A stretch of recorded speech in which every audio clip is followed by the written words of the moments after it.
북한은 되게 확실해요. 전략이. 군사, 예. 기술 업그레이드는 러시아에 의존하는 거예요. 경제나 외교 면에서는 중국을 활용하는 전략. 일단은 북한하고 중국의 이익이 같은 면이 있어요. 패권 반대. 그런데 중국은 너무 북한 또 너무 러시아하고 같이 가는 모습을 보여주는 거 역시 중국은 기피하려고 해요. 사실은 10월 10일에 북한에서 쌍십절에 그거 하죠. 군사 퍼레이드 하잖아요. 그래서 중국이 원하는 거 시진핑 주석이 직접 오는 거예요. 시진핑은 몸이 하나잖아요. 그럼 선택해야 되잖아요. 한 달에 막 두 나라 가는 건 불가능하니까 시간과 집중이 필요하잖아요. 그러면 어디로 올 것 같아요? 그러니까 북한을 갈 건가? 한국 올 건가 결정할 거 아니에요. 그러면 김정인 9월 3일에 와서 막 이렇게 해줬는데 그냥 원래는 대등하면 시진핑 주석이 북한 가는 게 맞죠.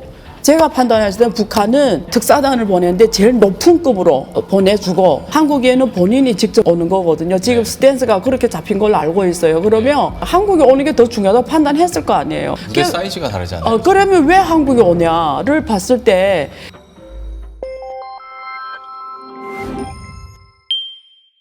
북한과 중국 간의 관계 얘기부터 네. 한번 해보도록 하겠습니다. 여기는 제가 어떤 관계 개선의 빌드업을 차곡차곡 하고 있다고 말씀을 드렸는데 실제로 좀 이렇게 교류도 더 빈번해지고 있는 것 같습니다. 네. 지금 상황들 어떤지부터 간략하게 한번 그러면 정리를 해주시겠어요? 네, 여러분들이 아마 지난 9월 3일 전승절 그때 그 북한의 네. 김정은 위원장이 중국을 방문했고 또 사상 이래로 제일 오래 있었잖아요. 방문으로 네. 기간으로 봐서 그래서 북한하고 중국 외교 정상간 외교가 다시 재개되는 모습을 봤고 또 최근에 9월 20일 30일까지 거기 최선희 네. 외교부 장관이 지금 중국을 방문해서 왕이 외교부 장관과 같이 외교부 그 장관과 같이 앞으로 왜냐면 지금 시진핑 주석이 에펙 회의에 오기로 돼 있잖아요. 네. 그러니까 지금 에펙에서 트럼프도 만나고 한국도 또 그게 주최국이다 보니까 이게 지금 엄청난 다자회의가 펼쳐지는 장이 이번에 한국에서 경주에서 있는 에펙 회의란 말이에요. 그렇죠. 그래서 네. 여기서 중국하고 미국이 어떤 얘기를 나누냐가 북한한테 너무 중요한 거예요. 네. 그러니까 그 사전에 지금 또 쌍십절이라 해서 10월 10일에 그 북한에서 또 중국 전승절처럼 네. 전체 또 그런 게 있어요. 대규모 군사무기 퍼레이드가 네. 있거든요. 그래서 거기서 또 중국의 정상이 좀 방문했으면 좋겠다. 이런 요청에 대한 욕심도 있고 이러니까 지금 외교적으로 최고급 정상 간의 이런 외교를 펼치고 있는 상황입니다. 네. 그러면 이제 각자가 원하는 게 있고 네. 생각하는 바 계획이 있다 보니까 둘의 관계가 네. 개선이 되고 더 잦아지는 거 아니겠습니까? 네. 일단 중국의 입장은 어떻습니까? 그러니까 중국은 한반도 문제에서 되게 뭐라고 하지 명확해요. 그러니까 사실 우선 북한이 중국에 바라는 건 뭐냐면 이런 거예요. 자기네 일단은 북한하고 중국의 이익이 같은 면이 있어요. 예. 패권 반대. 예. 그러니까 미국이 대놓고 지금 뭐 중국에 대해서도 그렇고 북한에 대해서 그렇고 어쨌든 북한의 입장에서는 지금 자기네 예전에 핵 보유 국가로서의 인정이잖아요. 근데 적어도 이번에 김정일이 말했잖아요. 미국과의 대화 재개, 정상간의 대화 재개 전제 조건이 그럼 너네도 핵 포기해라. 그럼 만나겠다. 뭐 이런 식으로 지금 나온단 말이에요. 네. 근데 미국에서 핵 포기잖아요. 근데 북한 입장에서는 이전 핵 포기는 절대 있을 수 없고 일단은 지금까지 한 거는 인정하고 앞으로 뭐 군사 뭐 이런 좀 줄여가는 거 군사 이런 군축을 좀 감소하는 건 가능하다. 그리고 지금까지 한 건 동결 요 정도에서 양해를 구해내고 미국에 그리고 뭐 제재를 다 풀어주고 그래서 좀 다자 외교 복귀해가지고 글로벌 정상 국가로서 이래 가는 게 해서 북한 입장 목표잖아요. 네. 그럼 거기에서 중국의 협력이 엄청 중요한 거예요. 그러면 미국과 북한 사이에 중국이 중재자 역할처럼 뭐 예, 좀 이렇게 중국이 어떤 스탠스를 취하나. 예를 들면 예. 중국에서 핵 동결을 북한이 원하는 건 핵 동결이고 만약에 좀 이렇게 막 대화하다가 미국의 뜻을 조금 더 협상을 해주면 군사를 좀 줄여가는 거거든요. 군사 비축을 좀 줄여가는 건데 네. 그런 면에서 중국이 조금 역할을 해줘가지고 트럼프를 만날 때 지금까지 한 건 좀 인정해주고 동결과 군사 비축 줄여가는 걸로 딜을 보라. 네. 이런 걸 좀 시진핑 주석이 에이펙에 올 때 미국과 이런 협상에서 한반도 문제 언급이 될 거 아니에요. 그럴 네. 때 뭐 핵 포기해라 이런 표현을 절대 쓰면 안 되는 게 북한 입장에서 목표고 그렇죠. 또 중국의 입장에서는 북한에 대해서 전 세계에 주는 시그널이 중국이 원하는 거는 우리가 이렇게 좀 박연 파워를 갖고 가니까 중국이 좀 중개자로서 엄청난 파워가 있다는 걸 보여주고 싶어 해요. 네. 그런데 이걸 보여주는 동시에 또 중국은 뭘 기피하냐면 너무 북한 또 너무 러시아하고 같이 가는 모습을 보여주는 거 역시 중국은 기피하려고 해요. 그러니까 중국의 입장에서 외교적 목표가 뭐냐면 북한에 대해서는 우리가 우리를 통해야만 말이 좀 먹힌다. 우리는 중재자로서 엄청난 좀 중요한 파워가 있으면서 또 너무 북한하고 러시아의 세 국이 같이 가는 모습 보여주는 것도 좀 경계하다 보니까 네.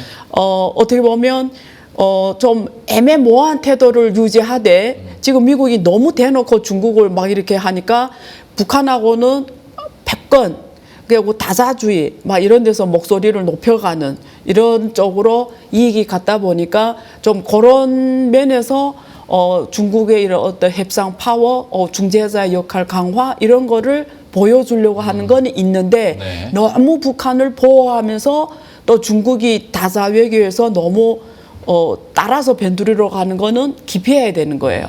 그래서 북한의 목적은 핵동결 군사 비축인데 중국이 그 뜻만 트럼프를 만났을 때 전달해줘도 핵폭이란 단어를 쓰지 않게 해줘만 해도 북한은 좋은 거고 예. 근데 중국은 거기에 너무 더 깊이 중국이 막 역할을 해주는 거는 솔직히 마음속으로는 좀 싫고 네. 그런데 또 중재자로서의 역할이 강하다는 걸 또 읽기는 싫고 그러다 보니까 그 애매모호하게 예. 최소한의 다자 외교, 대회 재개 우리는 북한과 미국과의 대화 재개 우리는 막 이렇게 박수 친다. 뭐 우리가 할 수 있는 역할 좀 해주겠다. 이런 표현을 하되 또 너무 그렇게 또 위험 무릅쓰면서 외교하기는 좀 자제하는 모습 지금 그런 상황이라고 보시면 돼요. 그러니까 네. 우리가 많이 네. 했던 전략적 모호성을 중국도 어쨌거나 무조건 펼쳐야 되는 거예요. 그런 상황인 거고. 예. 북한은 어떤지도 궁금한 게 예. 한창 우크라이나와 러시아 전쟁 때문에 북한과 러시아의 교류가 많았었잖아요. 맞아요. 그러면 지금은 물론 외교라는 게 예. 둘 중에 하나만 딱 선택해서 그 길로 가는 건 아니겠습니다만은 북한은 러시아와의 관계에 집중을 하다가 이제는 북한으로 좀 무게추가 옮겨가는 중국으로? 겁니까? 아, 중국으로. 그러니까 북한은 되게 확실해요. 전략이. 군사, 예. 기술 업그레이드는 러시아에 의존하는 거예요. 그거 아세요? 러시아는 기술을 그래도 잘 줘요. 예. 중국이 옛날에 중화학공업 기술도 러시아에서 줬고 한국도 지금 위성 발사하고 이게 다 러시아 기술이거든요. 맞습니다. 네. 근데 미국이나 다른 나라는 절대 안 줘요. 러시아는 주고받기가 그래도 확실해요. 줘요. 그러니까 지금 북한은 자기네 뭐 핵장비라든가 이런 여러 가지 원전이라든가 이런 기술적인 거 있잖아요. 예. 위성 뭐 이런 기술도 지금 러시아한테 기대하고 그러니까 지금 장병들을 보내 목숨까지 바쳐가며 하는 거잖아요. 그래서 기술적인 게 특히 군사 기술의 업그레이드는 러시아. 예. 경제 다자 외교에서의 이 레벨이 찌는 중국. 그래서 경제나 외교 면에서는 중국을 활용하는 전략. 기술 군사적으로는 러시아를 활용 이렇게 딱 나눠서 이번에 러시아하고 작년에 그것까지 맺었잖아요. 이제 상호 방위 조약까지. 예, 중국하고는 그냥 우호 협조 조약이거든요. 그러니까 조금 이쪽은 경제와 외교고 이쪽은 군사와 기술 이렇게 딱 전략으로 가는 거죠. 분야별 전략이 네. 명확하군요. 명확하죠. 그러면. 네, 네. 알겠습니다. 네. 그러면 제가 애국심을 네. 조금만 담아서 질문을 한번 네. 드려보자면 북미 간의 대화와 관계가 재개되는 네. 그 중재자 역할은 네. 중국이 하겠습니까? 우리나라가 하겠습니까? 김정은 동생, 예. 김여정이죠. 그 사람 말했잖아요. 뭐, 방송에서 이런 이야기 해도 괜찮죠. 그러니까 이재명 대통령은 예. 역사를 바꿀, 인물이 아니다. 이런 표현 썼잖아요. 그러니까 북한에서는, 북한은 이렇게 생각하는 거예요. 한국도 헌법에 그게 돼 있잖아요. 북한이 한국 땅이고 예. 북한 주민들도 한국 국민이라고 헌법에 돼 있잖아요. 그러니까 아직도 이게 내전에 한국의 입장에서 헌법에는 한반도가 하나의 나라잖아요. 하나의 나라고 그래서 통일의 이슈가 있는 거잖아요. 한국에. 근데 북한의 판단이 이건 불가능하다고 보는 거예요, 이제는. 네. 그래서 북한은 이제는 이렇게 2차 세계대전의 잔류 역사로서 이 문제를 갖고 가려고 안 해요. 북한은 이제는 나라 대 나라. 그러니까 이제는 통일의 문제, 이 내전의 문제, 2차 세대 이 잔류 문제로 이거는 정리해버리고 이건 이제 아니다. 그래서 국제적으로 이게 남한과 북한의 문제를 국가 대 국가 문제로 갖고 가려고 하는 거예요. 그러면 북한 지금 큰 머리를 쓰는 거죠. 어떻게 쓰냐면 이게 국가 대 국가 문제로 끌고 가면 큰 나라들의 영향을 최소화할 수 있다고 생각하는 거예요. 예. 왜냐면 이게 2차 세계대전 잔류무로 생각하면 당사자가 그때 누가 사인했어요? 미국이 했고 러시아 했고 중국이 했잖아요. 그러면 이게 계속 이 문제 해결로 가버리면 이 나라들이 영향을 피해갈 수가 없잖아. 근데 국가 대 국가로 하면 주권 국가 대 남한이 있고 주권 국가 북한이 있으면 얘네들이 영향에서 벗어나도 되는 거예요. 예. 얘네 왜 내정 간섭하냐? 지금 중국하고 북한이 똑같은 스탠스예요. 그러니까 이 강한 국가들이 내정 간섭하는 걸 반대해야 된다라는 게 엄청나게 큰 이 국제 룰로 정해야 된다고 말을 강화하고 있거든요. 네. 그래서 북한은 이게 중국하고 입장이 같은 거예요. 이거 국가 대 국가로 가면은 내정 간섭하지 말라는 거예요. 통일이고 뭐이고 이거는 이제는 지나간 일이고 국가 대 국가인데 미국, 중국 뭐 다른 나라 이래라 저래라 하지 말라는 거예요. 그래서 이게 벌써 둘이 한국이 이 문제를 처리하는 방식과 북한이 이 문제를 보는 게 달라요. 그러니까 어느 게 더 높은 문제인지는 각자 알아서 파견하겠지만 이런 면에서 북한이 일단 한국을 이런 얘네 원래 스탠스로 가는 거 우리가 응대 안 한다는 거죠. 그다음에 이게 첫 번째 포인트고 그다음에 어차피 북한은 한국을 이렇게 응대를 안 하기 때문에 어떻게 보면 뭐라고 해야죠? 이렇게 박연 파워 혹은 중재자 역할로서 한국이 끌고 가기는 힘들죠. 힘들고 오히려 경제 외교적으로 엄청 중국에 의존하는 국가잖아요. 예. 90% 이상이 중국에 의존하고 그런 면에서 사실은 먹고 사는 문제가 우선이다 보니까 중국의 역할이 좀 더 북한한테는 좀 더 먹히겠죠. 근데 북한은 특징이 어느 나라한테나 뭐 미국에 대하는 거 봤죠 지금. 내내도 핵 포기해라 만약에 대화하려면 이런 식으로 나오잖아요. 네. 중국의 경제가 90% 의존하지만 중국도 그거 잘 알아요. 결국은 북한에 대해서 시진핑이 이래라 저래라 그러니까 스위치를 누를 만한 영향력이 없다는 건 중국도 알아요. 다시 말해서 북한은 독고다인 거죠. 뭐 내가 경제 의존에 대해서 네. 뭐 네가 안 잘하면 안고 서라면 서고 이러지는 않는다는 거죠. 예. 중국도 그거 잘 알아요. 그래서 이 공동한 이익은 높이 목소리를 같이 하고 민감한 거는 그래서 중국도 북한 문제 처리할 때 중국한테는 가장 골치 아픈 문제예요. 북한이. 그래서 민감한 건 안 건드려요. 네. 예, 괜히 민감한 건 건드려가지고 팍 터지면 전 세계가 결국은 북한 문제에서는 중국도 뭐 별로 영향 뭐 없네 이러면 안 되니까 민감한 건 절대 터치 안 하고 공동의 이익만 내세워서 국제적으로 목소리를 내는 거죠.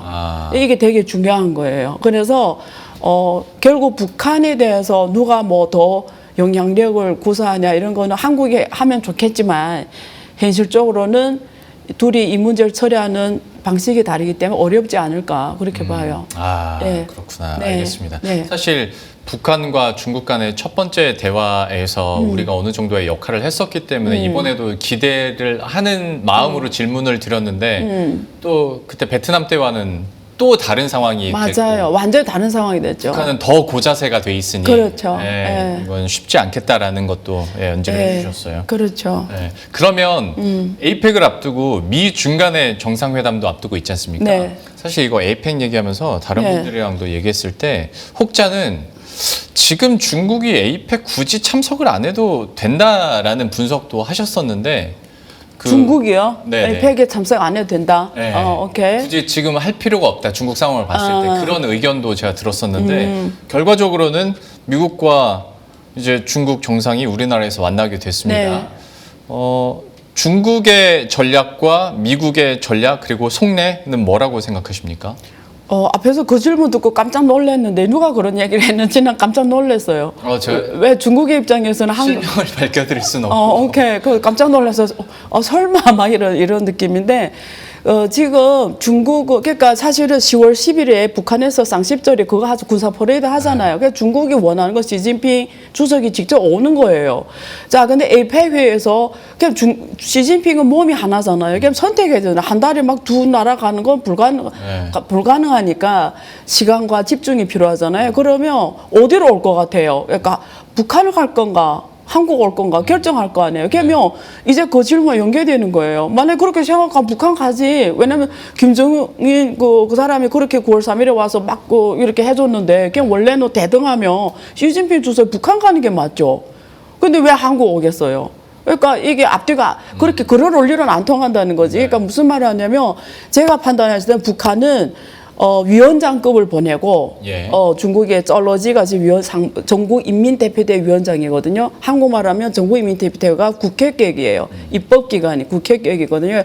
그래서 그게 특사단을 보내는데 제일 높은 급으로 보내주고 한국에는 본인이 직접 오는 거거든요. 지금 네. 스탠스가 그렇게 잡힌 걸로 알고 있어요. 그러면 누가 더 중요해요? 한국이 오는 게 더 중요하다고 판단했을 거 아니에요. 무대 사이즈가 다르잖아요. 그러면 왜 한국이 오냐를 봤을 때 이게 일단은 중국이 지금 취하는 정책은 뭐냐면 글로벌 화고, 세계 화고, 다자 외교고 이게 어느 특정 국가가 이렇게 어떤 자기 멋대로 이래라 저래라 이런 패권주의를 반대하는 스탠스란 말이에요. 예. 그런 면에서 그 목소리를 가장 높일 수 있는 게 에펙 무대잖아요. 에펙이 네. 첫 번째. 두 번째는 지금 트럼프 오잖아요.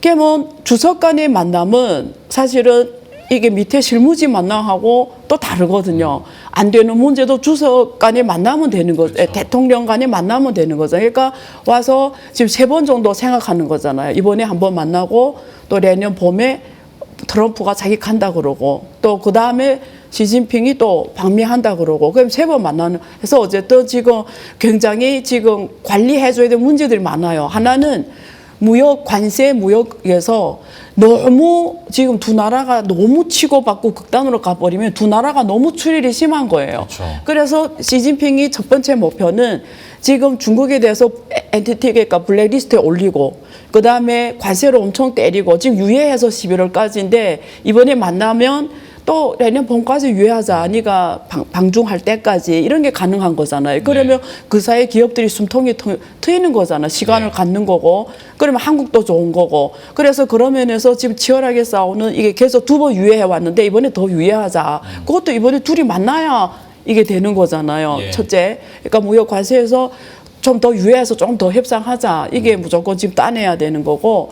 그다음에 두 번째는 기술 수출이거든요. 그러니까 미국이 갖고 있는 반도체라든가 칩에서 이런 장비라든가 이런 기술은 중국이 아직도 이게 스무스하게 연착륙할 정도까지 수입해 와야 되거든요. 네. 근데 그런 부분들에서 특히 뭐 이런 원천 기술이 많은 영역은 중국이 없는 것들이 많기 때문에 그런 데서 너무 강하게 중국을 밀어붙이면 중국도 이게 시간이 없는 상황에서 할 수는 없잖아요. 그러니까 지금 EUV 같은 거 내년 정도면 좀 상용화를 좀 중국 국산 장비가 내년 정도면 좀 EUV가 좀 국산화 정도까지 간다고 그래요? 예, 기대해요. 근데 가성비가 어느 정도 나올지는 모르지만 그러니까 중국으로서는 시간을 계속 갖고 가는 게 중요해요.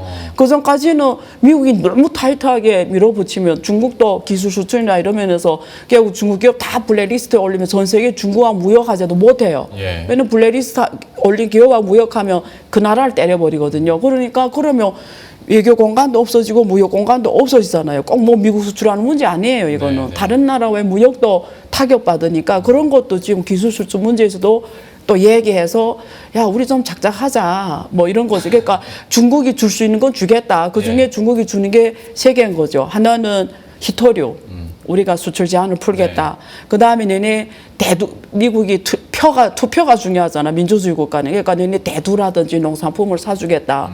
그리고 자동차라든지 이런 거 있잖아요. 이런 거 우리가 많이 수입해주고 그다음에 금융시장 좀 개방해주고 뭐 이런 환율 뭐 이런 거 좀 맞춰주고 뭐 이런 게 있잖아요. 금융시장 개방이라든지 뭐 디지털 시장 개방. 일론 머스크가 맨날 중국에 요구하는 게 있어요. 데이터 못 쓰게 한단 말이에요. 그러니까 그런 거 좀 개방해주고 막 이런 거 있잖아요. 양보하면서. 그래서 그런 것들을 하면서 좀 시간을 끌어가려면 이게 다 대통령이 만나서 해야 되는 일이잖아요. 그렇죠. 그러니까 이게 너무 중요한 거죠. 이번에 만남이. 그리고 뭐 이번에 제네바 뭐 협상 여러 번 거쳐왔지만 이게 결국은 주석끼리 대통령끼리 만나서 해야 되는 거기 때문에 이번 이 자리는 되게 중요하고 또 시진핑 주석이 늘 말하는 다자, 포용성, 개방, 글로벌 공급망 확대 이런 거에서 목소리를 또 엄청나게 내줘야 되는 장소이기도 하고 또 한국이 중국한테는 엄청 중요한 공급망에서 중요한 국가고 한국이 너무 오랫동안 오지 않았잖아요. 예. 2014년에 오고 박근혜 전 대통령이 때 오고 10월 달에 오고 지금 10년 넘었어요. 네. 그러니까 또 와야 지금쯤 안 오면 관리가 안 되거든요. 주변 국가의 관계가 중요하잖아요. 그러니까 되게 중요한 발걸음이죠. 아, 원장님 설명을 들으니까 중국의 상황이나 지금의 네. 스탠스가 어느 정도 이해는 가는데 네. 사안에 대해서도 어떻게 보셨는지 네. 좀 궁금했던 게 네.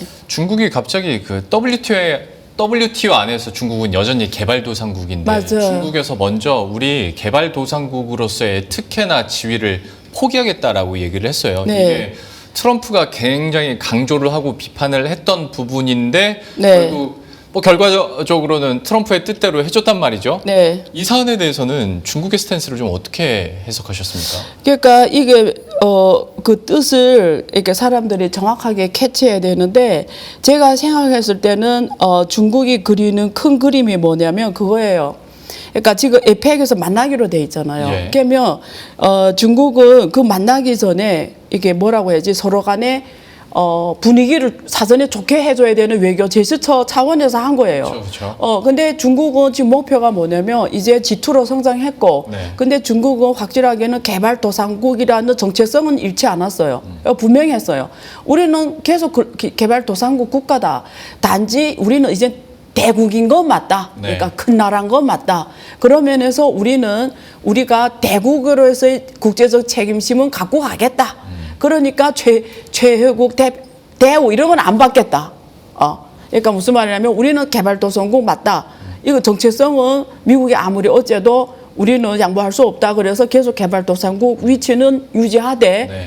우리가 그 최혜국 대우는 우리 안 받겠다. 왜? 우리는 대국으로서 국제적으로 책임지겠다. 네. 그래서 그런 혜택이나 이런 건 안 받고 대국으로서의 이런 책임감과 이런 건 하겠다. 그렇지만 우리는 개발도상국이고 많은 개발도상국 나라와 같이 우리는 그 대표자의 한 국가로서 같이 가겠다.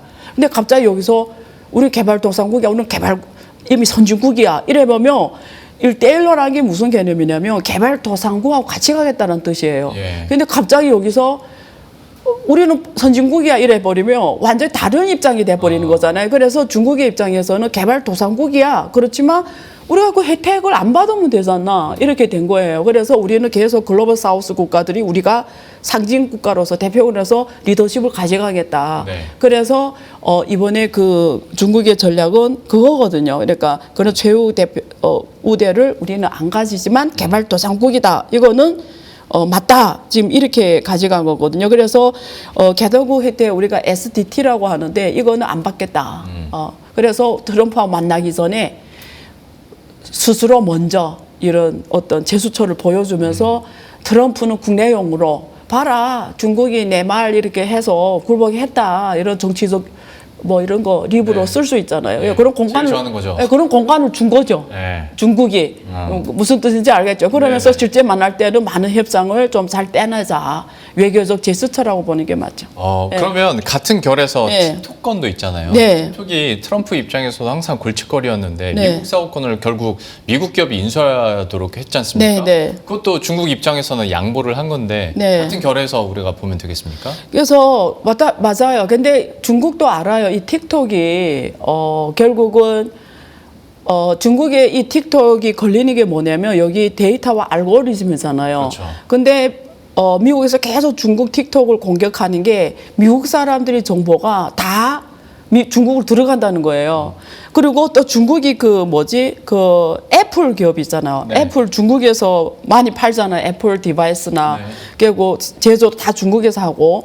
그래서 중국이 애플에 요청하는 애플도 이런 플랫폼이잖아요. 스마트폰이고. 그래서 애플의 데이터는 못 갖고 나가게 해요. 네. 알고리즘만 걔네 거고 못 갖고 나가게 해요. 중국인 데이터를. 그래서 중국은 법적으로 국가안보법에 이거 못 갖고 알고리즘과 데이터는 국내인 데이터 밖으로 못 나간다라는 게 법적으로 돼 있으니까 미국의 입장에서 우리가 미국 입장에서 이 문제를 생각해주면 상호주의잖아. 네. 너네 데이터는 우리를 그러니까 테슬라가 맨날 중국에 요청하는 게 데이터를 달라는데 못 쓰게 하거든요. 자율주행 자동차는 다 데이터를 쓰는 거잖아요. 그러니까 중국 데이터 없어서 일론 머스크 그 자율주행 자동차는 중국에 가면 사고 나요. 데이터 없을까 그래요. 알리지가 않아서. 학습을 못 시키니까. 그러니까 이거 불공평하다는 거지. 그러니까 중국은 그 입장에서 봤을 때 이해한다. 그래서 내내 틱톡에 미국인들이 1억 한 7천 명이 쓰잖아요. 그럼 이 데이터 내내 가져. 오케이. 그래서 데이터 양보. 그래서 이번에 오라클 기업들한테 이거 다 데이터를 걔네들한테 주는 거고. 그래서 데이터에서는 양보. 대신에 알고리즘은 줄 수 없어. 우리는 알고리즘 못 줘. 죽어도 못 줘. 이렇게 된 거예요. 이거는 기술이야. 그래서 미국 보고 선택하게 한 거죠. 알고리즘을 내내 스스로 개발하든지 짧은 시간에. 그럼 데이터는 내내 갖고, 그럼 틱톡에 맞는 알고리즘을 내내적으로 개발해서 완전한 내내 거 만들든지, 그 전에는 우리 알고리즘 써야 된다면 우리한테 라이센스를 줘, 지재권 줘, 저작권료 이렇게 줘. 그래서 라이센스료는 주는 걸로 하고, 그래서 데이터는 오라클 같은 기업들이 가져가고, 그 다음에 거버넌스 문제 있잖아요. 이사회에서. 이사회 문제는 지금 그 중동 기업이 들어왔잖아요. MGX가 뭐 트럼프하고 친한 어쨌든. 맞아요. 그래서 지분을 중동, 미국, 중국이 나눠 가는 거잖아요. 그래서 중국은 20%, 19.9%의 의석 하나를 가져가고 나머지는 6자리는 미국이 다 가져가고 그래서 거버넌스에서는 다 미국 중심으로 가되 알고리즘이나 이런 거는 중국이 안 뺏긴 거죠. 그게 제일 중요하고 그래서 여기서 양보할 수가 없어 이렇게 된 거죠.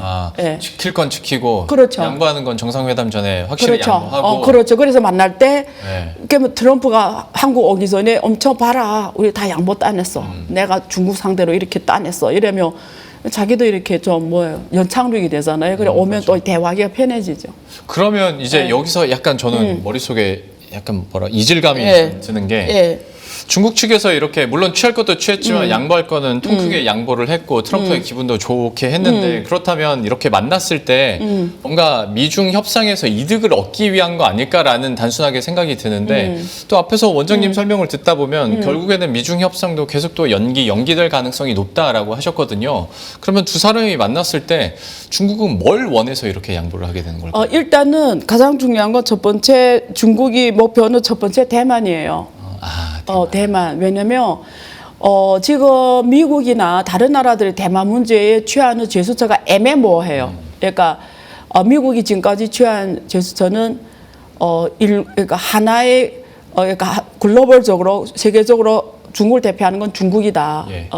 그리고 조금 더 중국에 가까운 사람들은 대만 독립을 지지하지 않는다. 이런 표현 써요. 예. 지지하지 않는다. 근데 중국은 이번에 트럼프하고 만나가지고 대만 문제에서 그냥 트럼프는 가능하다고 보는 거죠.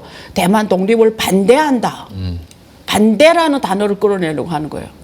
이러면 대만이 어떻게 되겠어요? 미국이 대만 독립을 반대한다라고 지지하지 않는다와 반대는 다른 뜻이잖아요. 그렇죠. 그래서 그게 가장 큰 첫 번째 목표예요. 그래서 이 대만 해협의 리스크를 좀 완화하려고 하는 거죠. 왜냐하면 지금 미국의 항공모함이 들어와 있잖아요. 예. 수시로 뭐 전쟁이라도 이상하지 않을 정도고 중국이 계속 거기서 군사 훈련하고 뭐 그러다가 언제 무력 충돌 팍 발생할 수도 있고 이게 그러니까 이 관리를 해줘야 되는 거예요. 그래서 이번에 만나서 첫 번째 목표가 대만 문제고 두 번째 군사 충돌이 안 일어나게 하는 거예요. 예. 그러려면 두 국방장관 간의 관계를 끊었었는데 이제 대화 상시 재개를 해야 되는 거예요. 두 국방장관 간에 이게 중국으로서는 가장 중요한 첫 번째 목표예요. 예. 그러니까 지금 당장 전쟁이 일어나면 안 되는 거잖아요. 이 관리. 근데 이게 조그만 미시매치하면 전쟁이 일어나는 거예요. 그러니까 이게 두 큰 나라가 전쟁하면 서로 죽는 거거든요. 그래서 그런 면에서 관리하자. 이 대만 해협의 리스크를. 이게 첫 번째고 두 번째는 아까 그거예요. 기술, 관세, 무역 이게 너무 나쁜 상황으로 가는 걸 막겠다는 거예요. 왜냐면 트럼프는 그거 지난번에 제가 제 안유아 경제청 유튜브에서 다뤘었는데 트럼프 대통령 어떤 사람이나 앞에서 실무단위를 협상했잖아요. 네 번이나 만났잖아요. 근데 또 하루아침에 없어버려요. 트럼프 한마디로 없어져요. 그래서 이번에 그 시 주석하고 트럼프가 그 화상회의로 3시간 정도 거의 했는데 거기서 시진핑이 부탁을 해요. 제발 협상한 걸 한 번에 뒤집지 말라고 이랬다. 시진핑이? 트럼프한테. 아니, 실무진이 엄청 힘들게 해놓은 거 한 순간에 확 없애버리니까. 그래서 그런 걸 또 이번에 문서화로 이거 공식화해야 되는 거예요. 예. 공식화. 그래서 이번에 공식화 문서 나오냐? 공식화된. 그래서 이게 리스크 관리가 되잖아요. 네. 이게 너무 이렇게 나쁘게 가는 걸 어쨌든 연장하면 시간을 가져가는 게 중국의 입장에서는 시간으로 전략을 구사하는 거죠. 네. 시간으로 공간을 만들어가는 예. 거죠. 중국말로 이 시간 황空间, 그러니까 시간으로 공간을 외교적 공간을 확보하고 기술적 공간을 확보하고 이렇게 가는 전략을 계속 해야 되니까 이 미국 리스크, 트럼프 리스크를 관리해줘야 되니까 예. 문서화하는 거, 공식화하는 거. 그러면 어떻게 뒤집지 못하잖아요. 네. 뭐 그런 것도 있고.